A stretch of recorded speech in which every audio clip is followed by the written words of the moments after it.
മുത്തുമിനിങ്ങളെ ഞാൻ പറയുന്ന കാര്യങ്ങൾ ശ്രദ്ധയോടെ കേൾക്കും. ഈ പരിശുദ്ധമായ മുഹറം മാസത്തിൽ നാം ഇസ്ലാമിന്റെ ന്യൂ ഇയറിൽ ഈ പുതുവർഷത്തിൽ ഒരുപാട് പ്രതിഫലം കിട്ടുന്ന ഓതേണ്ട സുഹൃത്തുക്കൾ സൂറത്തുൽ ഫാത്തിഹ മനസ്സിലിഞ്ഞ് ഒരു തവണ ഓതുക. ശേഷം സൂറത്തുൽ ഇഖ്ലാസ് 3 പ്രാവശ്യം ഓതിയതിനു ശേഷം സൂറത്തുൽ നാസ്, സൂറത്തുൽ ഫലഖ്, പിന്നെ അതുപോലെ സൂറത്തുൽ യാസീൻ ഒരു തവണ ഓതുന്നു. എന്താഗ്രഹമാണോ നിങ്ങളുടെ മനസ്സിലുള്ളത് അതെല്ലാം അല്ലാഹു സുബ്ഹാനഹു വ തആല നിറവേറ്റുന്നു. ഇതിനെല്ലാം ഈ പുണ്യമായ ഈ മുഹറം മാസത്തിൽ ധാരാളം ഖുർആൻ ഓതുക, പിന്നെ അതുപോലെ ദുആ ചെയ്യുക. പാപമോചനത്തിനായി അല്ലാഹു സുബ്ഹാനഹു വ തആലയോട് പൊറുക്കലിനെ തേടുക.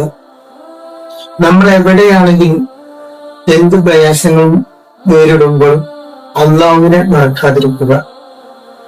അവൻ നമ്മളെ കൈവിടൂല എന്നുള്ള ആത്മാർത്ഥത പുലർത്തുക. അല്ലാഹു സുബ്ഹാനഹു വ തആല നമ്മുടെ സൽക്കർമ്മങ്ങളെല്ലാം സ്വീകരിക്കട്ടെ.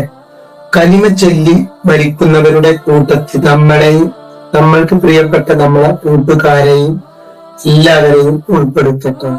അവനെ ഇഷ്ടപ്പെടുന്ന മുത്തഖീങ്ങളിൽ നമ്മളെ എല്ലാവരെയും ഉൾപ്പെടുത്തട്ടെ.